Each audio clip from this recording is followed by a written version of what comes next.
Rev it up and welcome to Cars Yeah, show number 1765. March is Women's History Month, and today is International Women's Day. So I thought it appropriate to have a guest on the show who's calling in from the UK. Here on Cars Yeah, we're celebrating women in the automotive sector by having 23 inspiring automotive enthusiasts throughout the month of March. These are all women who are shifting the conversation. This is Cars Yeah, where you'll enjoy interviews with inspiring automotive enthusiasts. Mark Green is here to provide you with a fuel injection of automotive inspiration. So get in, sit down, buckle up, and get ready for a wild ride here on Cars Yeah.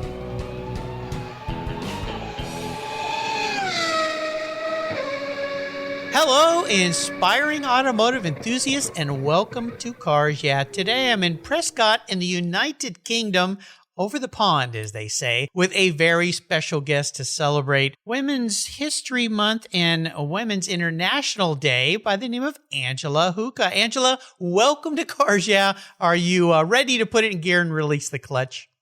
I am as ready as I'll ever be. I feel like I'm on the starting line of a hill climb. Well, we'll have some fun, that's for sure. Now, before I do a proper introduction with you, what's one thing that most people may not know about you, Angela?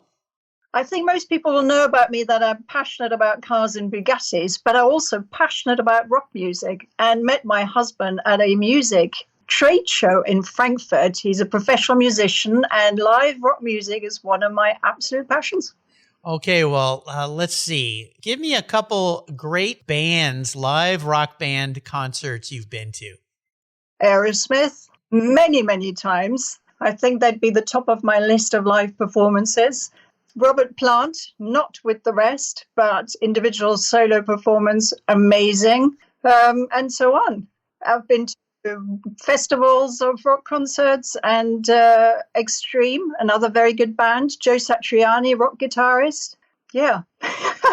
Just a few cool ones. I'm thinking back to when I was in high school, some of the rock bands I got to go see in person way back. Now, I'm much older than you, so this will date me a little bit. But Fleetwood Mac, back in the day, that was pretty cool. Rolling Stones in Los Angeles. Yeah. Very cool indeed. Yeah, the good old days. Well, rock and roll music, and you can see from my wall behind me the Fender Strat on the wall, which is the Hot Rod Edition. They only made 200 of those. So we're in good place here today with some rock music, but more importantly, we're here to talk about Bugatti. So let me give you a proper introduction. Angela Hucke is the curator at the Bugatti Trust Museum and Study Center in Prescott in the United Kingdom.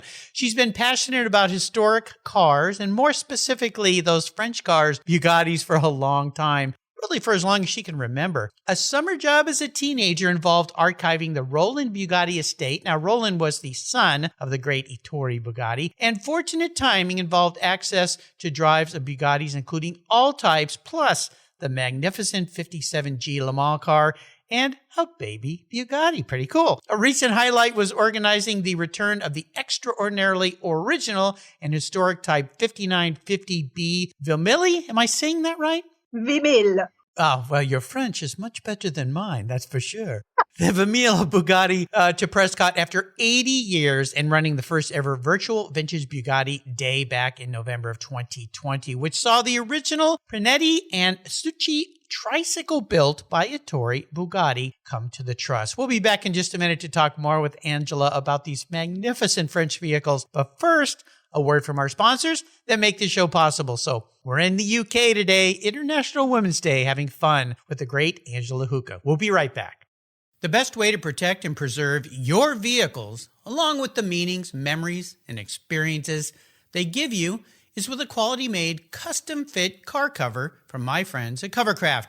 At covercraft.com, you'll find a multitude of options, including form-fit, fleece satin, and their unique View Shield. Yeah, you can see right through the cover. Need a cover that will protect your rides outside? Quality options include Weather Shield, Weather Shield HD, Weather Shield HP, Sunbrella, Reflect, Carhartt Evolution, and of course, Noah. Covercraft protects cars, trucks, motorcycles, RVs, and watercraft too. Custom-made covers for any vehicle, you can get them from Covercraft. Shield your vehicles from the rain, the snow, the sun's damaging rays with soft, safe, breathability, dust protective, and ding protection, and protection from those paint-destroying bird droppings. Live in a windy area? Covercraft Gust Guards are a must-have option. Worried about theft? You can get cable locks with their built-in grommets that keep your cover on your vehicle. Their website makes ordering fast and easy, and I'll tell you, their talented customer service department, they'll walk you through any of your questions. You want a deal? Use the code YEAH21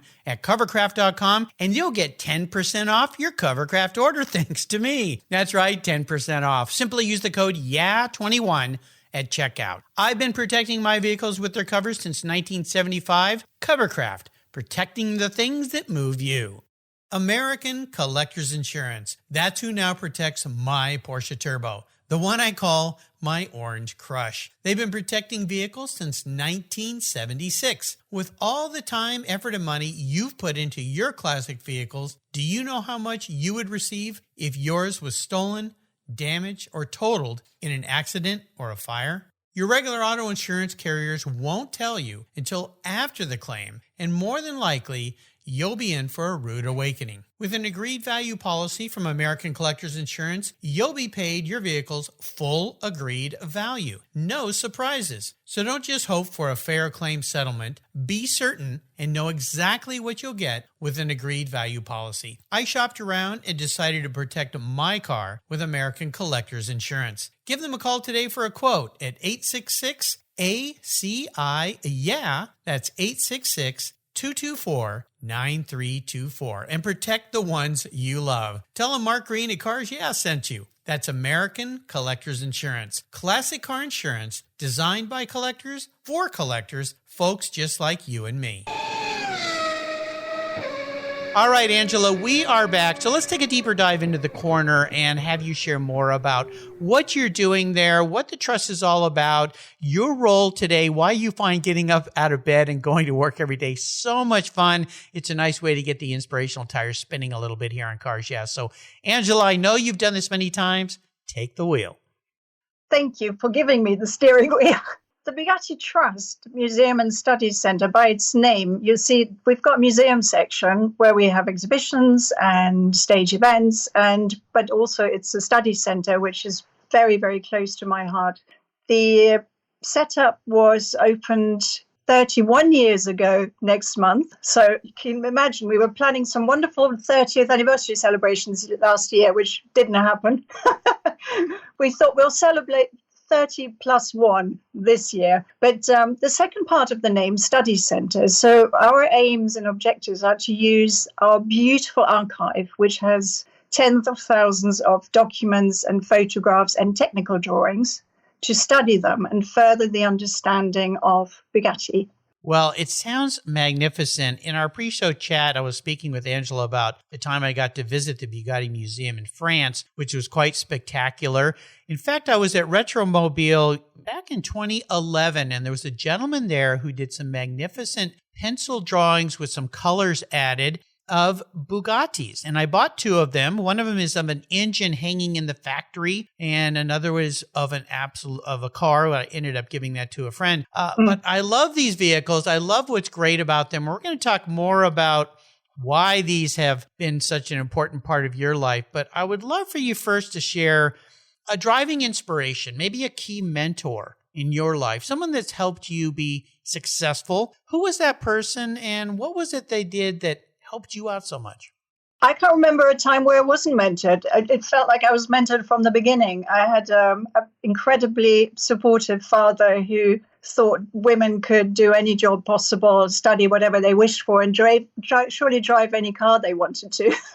And then through the Bugatti community throughout my life, there have been incredible men and women who just were very generous with their knowledge and letting me drive their cars, sharing their passion, their stories. And I was very lucky. And I think in particular, the Conway family probably stands out. Hugh Conway Sr., who wrote all these extraordinary go-to books about Bugattis and was the founder and really the brain behind the Bugatti Trust. He was very, very connected to my family. And when I first moved to England, he mentored me and took me to degree shows with students, design students, and this love for seeing what Bugatti engineering, Bugatti design can inspire young people to do was incredibly interesting. And then when I got involved in the Bugatti Trust many decades later, to rediscover that same passion for combining history and teaching,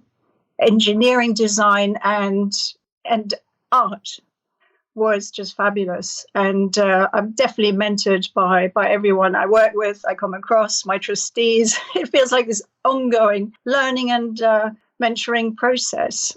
I also enjoy writing. And someone like Mick Walsh gave me the opportunity to write several articles. And even when they needed a lot of work, was constructive in his criticism and made me want to write more. And I think that's sort of the list of people who've mentored me and are still mentoring me is very long indeed. Well, it's such an important part of anybody's success. Mick Walsh, I got to meet him on the lawn at Pebble Beach several years ago. Yeah, a legend, absolutely. So we think about women, since this is International Women's Day, and you're the featured guest on International Women's Day, which is very fun for me and quite an honor. How would you advise other women, young or old, that want to get into the automotive sector? It's becoming more and more inclusive for women, but there's still kind of the old boys' school and some of those things that we're battling against. How would you advise other women who are seeking getting into a career like you've had so that they can be as successful as you've been? Thinking about possibly my way, my career path, which was quite unexpected because this is a second career after many, many decades in public relations. I worked for Christie's and for Cartier. I think the women that I see in the historic car movement, which is the one I'm more familiar with, there's a lot of women running very, very major clubs like the BCC, the BOC. There's a lot of women working in restoration companies. And as far as the old boys network, I don't see it so much in the UK, for sure. I see people following their dreams and being given opportunities. And if I look at your list of guests as well, I mean, Cece being a judge and doing her thing, and there's a lot of fabulous women out there who are doing their thing. So I think the tide has shifted. And I think women celebrating women is fantastic. Men celebrating women is fantastic. And there are more opportunities than there used to be. Absolutely. And I'm happy to bring all these great guests to the show. You mentioned Cece. As we talk, she's down on a beach in Mexico. I keep seeing pictures of her in this warm Mexican beach. I'm like, Cece, you're killing me. Yeah, she was a great show. For any of you listeners that missed my talk with Cece, what a magnificent woman she is and what she does. So you got to go back and listen to that show. All my past guests who are women have been are still on the Cars Yeah website, so you can listen to all of them. There's even a category under the tab at the top of the page. Let's talk more about the Bugatti Trust in the museum and what you're really doing there, because this is so much more than just a place to come and walk around and look at beautiful old vehicles. The word trust in and of itself identifies there's something different going on here. So let's talk about more of what you do to help people understand the history of Ettore Bugatti, the automobile, the magnificence that it is, and what people can expect to see when they come to this museum. Ideally, when people come and see the museum, they'll see something different every time. That's sort of a question of pride that we do change the exhibits, and we've got main summer exhibitions, and I think going down a rabbit hole is an expression used a lot at the moment, talking about the internet and all the rest of it. But when you do research and documents, these rabbit holes are everywhere. So part of my day job is to try and stay focused on one topic, because when you work with very, very big archives, there's so much material you come across that you weren't expecting, that the temptation is to, we can do this in September. Why don't we do this in 2022? And so hopefully when people come once a year or twice a year, they see different things. And the idea, you use the word trust. The Bugatti Trust was set up as an educational charity. So a UK registered charity, independently funded, with clear aims and objectives to encourage the next generation of designers and engineers. They don't, in my book, have to be automotive designers. We work with a university who regularly comes, well, outside COVID days, regularly brings us groups of students to study Ettore Bugatti's work, Rembrandt Bugatti, Carlo Bugatti. We've got examples of various members of the family, Lydia Bugatti drawings, and ask them to create a product based on what they've seen. And 2 years ago, the product challenge was for a coffee machine. Wow. How cool is that? And do some of these products end up being actual products that are manufactured and sold? Do they get that far down the line? I wish, because one of the coffee makers would look fantastic in my kitchen. But no, they remain theoretical projects, and they have to work towards a budget. But we are involved in the process of giving them feedback. We are sort of the imaginary client. And every year there's a winner of the Bugatti Trust Prize. And we do challenges with engineering students as well. And it's great because you see what they discover in Bugatti, coming at it with fresh eyes, not having spent their life looking at cars or archives or documents. They come at it from a purely visual point of view and how it inspires them.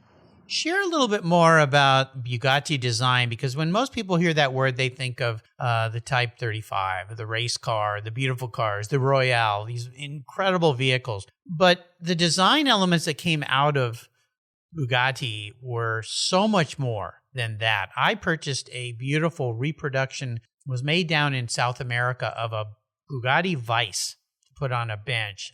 Yeah, it looks like a bullet or something like that. I gave it to a friend for Christmas. And they did so much more. And you mentioned drawings and artifacts and things like that. So share a little bit more about all the different facets of this beautiful diamond that is Bugatti. Ettore Bugatti had this very strong belief that he could probably design most things better than anyone else. So he was a compulsive creator. He walked around with a pencil. Part of working through the archives, we discovered the Roland Bugatti estate that I mentioned to you, was to see that he sketched a lot during the Christmas period, because clearly he was having downtime, sitting at home. And what does Ettore Bugatti do when he's not in the factory? He does some more creating and drawing. And one of the original suitcases we worked through had a concept for a shoe where each little toe had its own compartment. As far as I know, that has not gone into production, but he thought, why don't we try this? The same with the Vice. He just looked at things and thought, I can do this better, and gave it a go. And when you talk about the lines of the cars, if you think the later years, a lot of the work was done by Jean Bugatti, a lot of the design work. And I always think if Jean Bugatti hadn't died at such an early age, who knows what the Bugatti factory would have become. Oh, I can't imagine. It would have been magnificent. What's the favorite part for you of your role there at the Bugatti Trust Museum? I don't know what it says about my attention span, but the fact that every day is different is probably one of the most exciting elements, because you just don't know what you're going to discover, who you're going to talk to. We get to work with people all over the world, restorers, researchers, enthusiasts. And the fact that there's this multi-generational sharing of learning. So I can have a 5-year-old come in through the door who's never seen a Bugatti before, but he got very excited because the Bugatti he was looking at had the same colors as his little toy speedboat. And we worked out that his little boat was called Pilar. And I said, well, so your boat is red and yellow and has a Spanish name. No, you're standing in front of an original Type 51 Bugatti that is red and yellow. Do you know what? Do you know what the connection is? Why it's red and yellow? Because it had a Spanish owner. And he just thought that was absolutely magical. And he stood in front of this Type 51, which Chiron had raced. It's a very historic car, and smiled like it was Christmas. And I know the parents were delighted. It made my day. And then some other day, we might have someone who's in their early 90s sharing some knowledge and some stories. I just think it's wonderful. Oh, absolutely. You put a spark in that young person's mind that'll be there forever. We'll always think of that moment and remember that time. So it's absolutely brilliant. Now, you worked for some heavy hitters in the PR industry back in the days, but you shifted to automobiles. So when did you realize that the right roadway to go down was one that had a Bugatti on it? I think I just like the actual reality of an engine roaring. I love the smell of cars. I love walking into our museum space and I can smell engines. We did an exhibition at the NEC a few years ago with only original Grand Prix cars on the stand. And people were walking around saying, we can't believe this and us, that we have this display so you can see them, you can have a look. And one person walked on the stand and just inhaled. And he said, I can tell these cars are all raced. Yes, they are. The fact that the museum, the Bugatti Trust, is based by Prescott hill climb is obviously quite joyful because we get involved in events on the hill. And as I said, when the Vimil car came 2 years ago, it was the celebration of 80 years since the car had last been in the UK and at Prescott, because it didn't leave France anymore after 1947. But also, it was the 90 years of the club and a huge reunion of nearly 90 Bugattis on the hill. And to see, I love competition. I like hill. I like the actual grittiness is the wrong word, but I love the fact this is living heritage. Oh, absolutely. It's funny you mentioned smells, because those of us who love automobiles, there are certain cars that have certain smells. I know whenever my wife comes home and I've taken my older car out for a drive, nothing as elaborate as a Bugatti, but she'll always come in and say, oh, you took I call my car my Orange Crush, because it's a very orange, older Porsche 930 Turbo. And she'll go, oh, you took the Crush out for a drive today. Or she'll say, your crush. She says it's my other girlfriend. So there you go. We'll take a short break and thank our sponsors. We come back, I want to ask you what I like to call the challenge question, which has to do with challenges in your life, overcoming obstacles, and how you work through that. So keep the seatbelts on. We're having fun with Bugattis today. We'll be right back. I've discovered Linkage. It's a new quarterly publication and website that covers the automotive market, driving, restoring, collecting, and discovering your passion for motor vehicles. Linkage is about experiences, opinions, and values.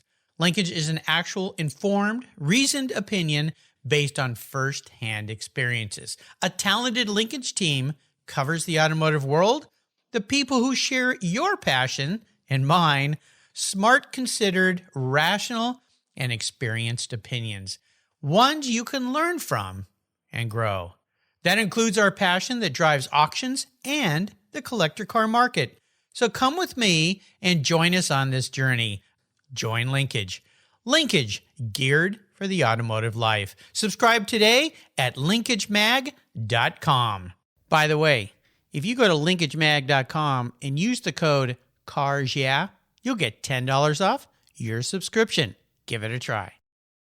Crash jewelry is handmade from the metal of luxury cars while preserving the original factory paint. Founder Christy Shimke came up with the idea when she moved her jewelry studio into her husband's Los Angeles auto body shop. After watching beautiful Porsche ultraviolet fenders and Ferrari Rosso Corsa hoods head to the scrapyard, she developed her own unique upcycling process of cutting, bending, and sanding the metal into unique, wearable pieces of beautiful automotive art. For Women's History Month here on Cars Yeah!, Crash Jewelry is giving away a special Ferrari Art Deco cuff. The cuff includes an empowering message engraved inside. Enter to win today by subscribing at crashjewelry.com. Plus, Christy is offering Cars Yeah! listeners 10% off in March when you use the code CARSYEAH at checkout. That's crashjewelry.com and use the code CARSYEAH today. And don't forget to follow Christy on Instagram at Crash Jewelry.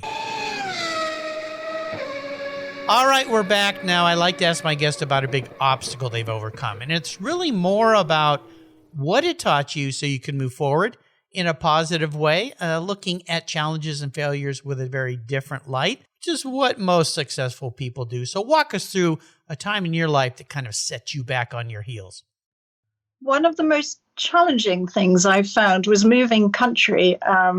And I wasn't that young. I was 21, but I decided to leave France to start a career in the UK, in London.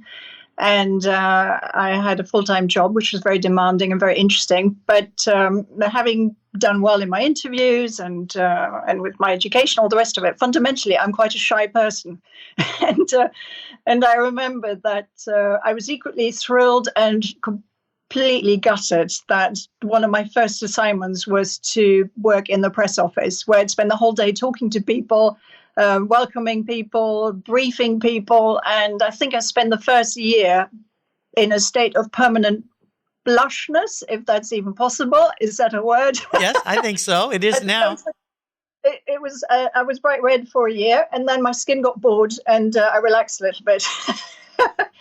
But I just thought that shouldn't hold me back. And it's, comes and goes sometimes. I think it comes with being a compulsive overthinker. But my advice for anyone is that it never feels as bad to anyone else as to yourself. And just keep talking and doing. And eventually your body will step in and help. It took a year, but I got there.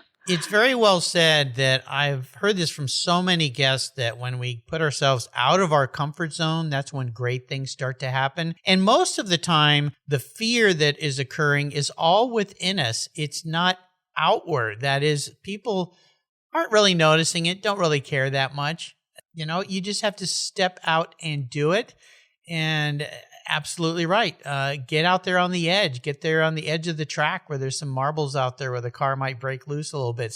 See where the breaking points are and so forth. When you think back now about that challenge, is there a different way you would have handled it now that you know that you can overcome it? And the reason I ask this part of the question is for someone who could be listening that deals with shyness, deals with self-doubt, perhaps, that is kind of manifest in shyness in a little bit. My father taught me years ago that fear is really an acronym for false evidence assumed real, that we think something's going to be bad, but it really isn't.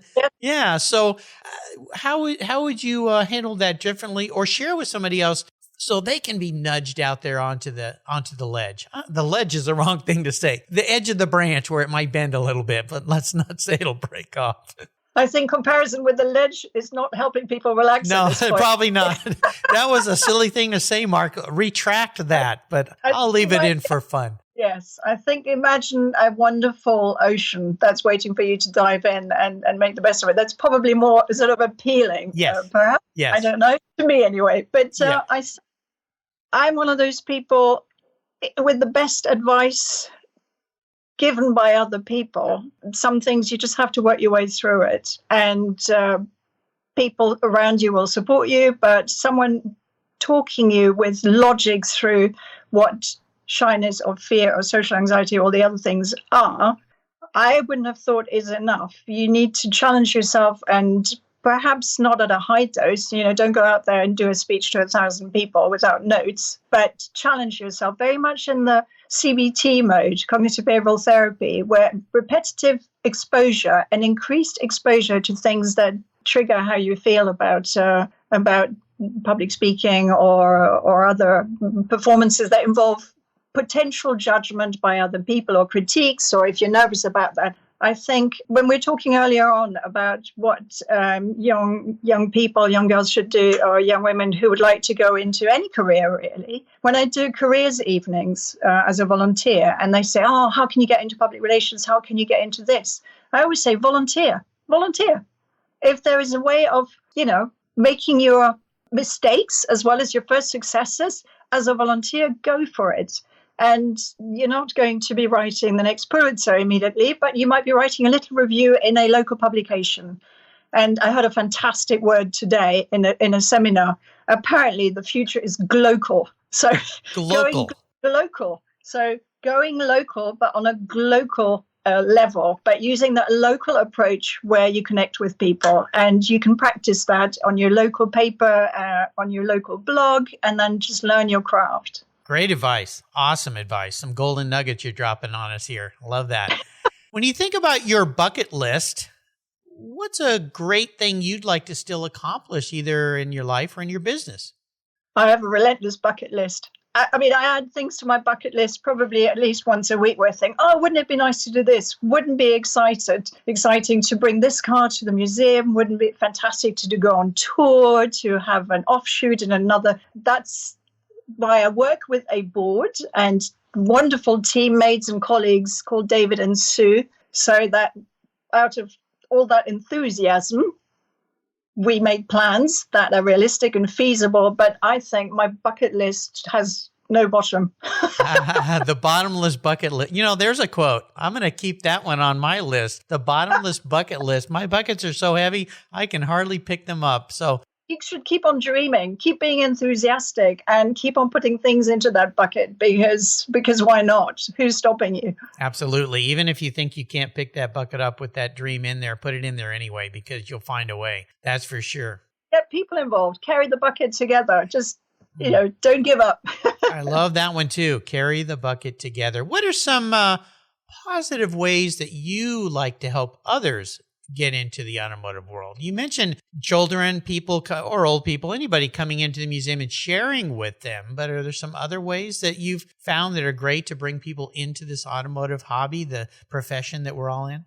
I think we've worked hard at the Trust to make it feel inclusive. So that whether you're interested in cars or not, you feel welcome. Whether you're 5 or 95, you feel welcome. And I think not the challenge, but the most important thing about any organization is to adapt your storytelling so that people feel welcome and the story is the right story for them, which is why we're so pleased with our wonderful volunteers who do the guided tours through the museum, because some people will come in and they don't want to be bothered. They like to spend an hour quietly reading.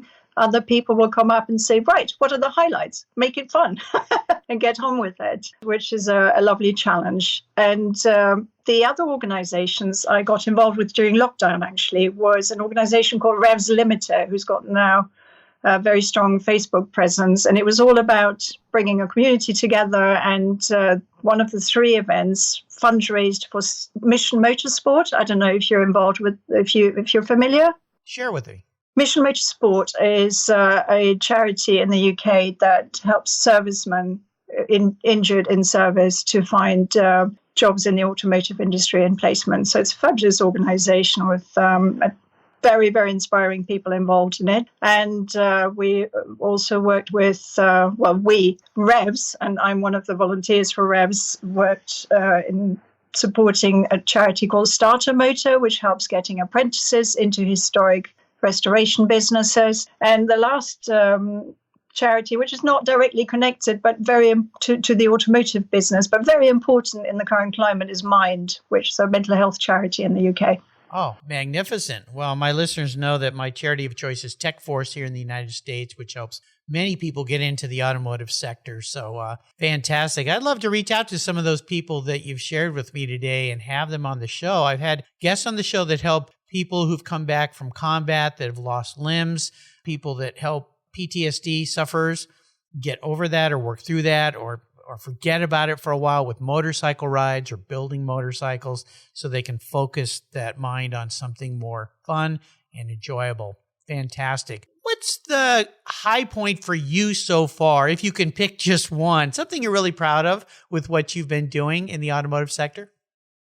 I think when that Type 5950B Vermeil car came off the transporter and touched British soil for the first time in 80 years, I shed a tear. It was quite, there's lots of them, and I'm quite an emotional person. So I tend to get quite easily overwhelmed by meeting people and bringing people together and cars in the right place with the right person. We had an owner come in recently who owns this extraordinary car that René Dreyfus raced to victory in Belgium in 1934. Well, we have the cup at the Trust, and giving this gentleman the cup to hold. Those are the things. Yes, I understand. I get it. I think that's very special. And then just meeting some of the people, over the years has been wonderful. And I love my job. Yeah, I can tell just a little bit. We'll take another short break. We'll hear from Tech Force here real shortly, and we'll be right back for what I call the ultimate drive. So sit tight. I'm honored to say that my charity of choice here at Cars Yeah! Is Tech Force Foundation. They help young people find an education and career that aligns with their passions. For those who love cars, problem solving, and working with their hands, a career as a professional automotive technician is the perfect fit for a fulfilling life. We're all wired differently, and not every successful career demands a 4-year university. Technical education and the skilled trades matter, and we need qualified, skilled technicians to keep our vehicles rolling. Learn more about how you can support tomorrow's driving force and workforce of technicians at techforce.org, like I do here at Cars Yeah. Hey, fellow inspiring automotive enthusiasts, did you know if you subscribe at carsyeah.com, I'll send you my free Filler Up book? It's an ebook filled with fuel, filler fun, and inspirational quotes from past guests here on Cars Yeah. Plus, you'll get a weekly wrap-up email from me every Friday, and your name will be in the hat for one of the many free giveaways here at Cars Yeah. Simply go to carsyeah.com and click on the free book button, and boom, you're in the club. And don't forget to subscribe to Cars Yeah on your mobile podcast app, and you'll get the Cars Yeah show delivered right to your mobile device every day, absolutely free. Inspiring automotive enthusiasts, that's what we're all about here at Cars Yeah. Thanks for listening. All right. If I could wave my magic wand and arrange for you to go on a drive with somebody very special in the automotive world, or it could be somebody in your life, either living or someone who's passed, what kind of car would you be in? Who would that person be, and who would be driving? It's quite difficult to narrow it down to one person and one car, because especially now that you say that the 8th of March and the date and the responsibility of all of this, I want to be with Helenice. Ooh. In a Grand Prix Bugatti. And I would definitely let her drive and imbue myself of her joie de vivre and her exceptional talent. When initially I was going to also say Renée Dreyfus in a Type 53, so I'm conflicted now. Well, those are two great choices. Absolutely. Well, let's take both of them. If you could ask each of them one quick question on this marvelous drive that you would be taking with them. Let's start with Renée. I would ask Renée Dreyfus what he would think of a world where all cars were electric. That's a great question. Because I spent quite some time thinking about the future of what we all do in an electric environment, or working with students who are developing artificial intelligence and self-driven cars. And one of them came up to me and said, "Oh, you must all be so happy, your generation, that's what we're working on." I think it's very touching that actually they think, well, that's certainly that student in particular thinks he's doing something really, truly wonderful for us, for the future, when a self-drive, it's not for me, but then I'm cars through and through. I love driving. As I said, I like the smell and all the rest of it. And I think I'll end up being this dinosaur. I won't be the only one who's mourning the combustion engine. And the way the younger generation look at us, I can see the criticism because of what they see we've done to the planet. But it's I'd like to know what Renée thinks. He was a very level-headed man, and he was a very clever man and very thoughtful. And I just would have liked to see what he thought the future should have been. Wow, that would be quite an answer I think you'd get. Now, how about that other driver? What would you ask her? Helenice, I wouldn't know. I'd be speechless. I'd be in awe. I'd be in rapture. She did so much for how women were seen in motor racing, and she was a trailblazer. She set records for speed, for endurance, and some of them are still standing today. We're currently working on a project with one of her descendants, which is incredible. And I would ask Helenice what makes her most happy in her life. And then I saw a quote where she said, what makes her j'aime life and movement. I know that. She said that in an interview at the time. But if we could travel back in time, I would ask her what she would have liked to say to Chiron when he accused her of being a collaborator, when she was making her comeback into rally driving after the war. Oh, yeah. Wow. You've got some tough questions. I don't know if I want the mic switched on me with you. We'd have to go deep. Is there a book that you'd like to share that you've read you think our listeners would really enjoy?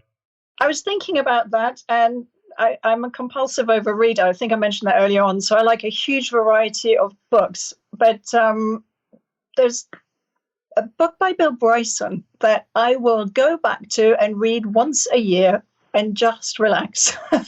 And it's his Walk in the Woods. And I go camping. I've never been camping. I have no desire to walk the woods, but I love his experience and the way he tells me. It's the most relaxing, sort of closest I'll get to camping, walk in the woods. Great choice. I love it. You can find all these wonderful links that Angela's been so good to share on her very own show notes page on the Cars Yeah website. Just go there and type in Angela Hucke. I'll spell her last name, Hucke. So I understand comes from the countryside in Germany originally, that name. So there you go. All right. We're up to a bit of some parting thoughts here. Before I let you drive off into the sunset in one of those beautiful Bugattis, could you offer my listeners one little parting piece of wisdom or guidance from your perspective on this magnificent day where we're celebrating International Women? A parting thought on... I'm stumbling now because I want to put too much into it. Well, don't overthink it. Don't overthink it. I know it's a broad brush here, but I always often say maybe just to a young woman who might be coming into the museum and starstruck and starts to see what her life could be around automobiles. What would you say to her? I was going to bring it back to Aerosmith, really, with your permission. I love it. Let's go Aerosmith. One of the great quotes, and whenever I've thought about it, I shouldn't say it's Aerosmith because I don't want you to be biased, but it is life's a journey, not a destination. And basically, in a nutshell, is slow down and pay attention because there is so much to see and experience. And I'm saying this as an older mother, and you really don't want to miss out on any moment of this very special life. And I'm sure COVID's brought that more to the forefront than ever, how precious it all is. But it also brings me back to CBT and living in the moment and the mindfulness of appreciating the right here, right now, and then take that perspective to put you in a good frame of mind for what you're heading towards. And I think that probably would be my advice to anyone setting off in a career or just getting up and getting on with their day. Keep it simple and make the best of that moment in time. And then there'll be another one. Very well said, Angela. That's marvelous. What are some of the many ways people can learn more about Bugatti Trust Museum? We have a dedicated website for the Bugatti Trust, and we're on Facebook. We're on, where else are we? We're on Twitter. We're on Instagram. We're not on TikTok. I don't know how to do that, but maybe one day. And we recently launched a YouTube channel where a lot of the videos we created for the virtual Vintage Bugatti Day, well, we created. We had a huge amount of support from the international Bugatti community, including the Schlumpf Museum and the French Club. The American Bugatti Club did a wonderful video. So lots to see there, but that's on a dedicated YouTube channel, and all the videos are there for everyone to see. Brilliant. I'll make sure I put links to all these on Angela's show notes page so you can find them. I encourage you to check this out. And when we can all travel again, you're so fortunate to get over to the UK. This is a place you have to put on your bucket list to go check out, walk in and say hello to Angela and enjoy this incredible, incredible place, the Bugatti Trust Museum. Listeners, you can find everything again on Angela's show notes page on the Cars Yeah website. Angela, thanks for celebrating International Women's Day with me today. What fun. Thank you for sharing your magnificent story in your life. You are living the dream. Until you and I talk again, or we see each other in the UK, I'll see you down the road. Thank you, Mark. Thank you so much. This has been fantastic. The pleasure's all mine. Oh, what fun. Did you know that Cars Yeah is in the top 1% of all podcasts based on listenership, according to Libsyn, the premier RSS feed for podcasts in the United States? That's right. And Cars Yeah is the only 5-day-a-week automotive-focused podcast for you to get your message into the ears of thousands of listeners daily from all over the world. Plus, DuPont Registry recommended Cars Yeah is one of their top 10 car podcasts for you to enjoy. Cars Yeah has experienced tremendous growth, plus your ads are evergreen, meaning they never go away. And more listeners find Cars Yeah every day for their daily dose of automotive inspiration. Do you want to expose your brand to a highly targeted list of automotive enthusiasts in a very unique in a very personal way? Well, I can help you. Contact me, Mark Green, at mark@carsyeah.com or through the website at carsyeah.com today to learn more. Thank you so much for joining us on today's ride here at Cars Yeah. Drive on over to carsyeah.com to find show notes and inspiring automotive fun. Download your free copy of Filler Up, a fun book filled with gorgeous photographs of fuel filler fun, including quotes from more inspiring automotive enthusiasts. Download your copy today, and we'll see you next time on Cars Yeah.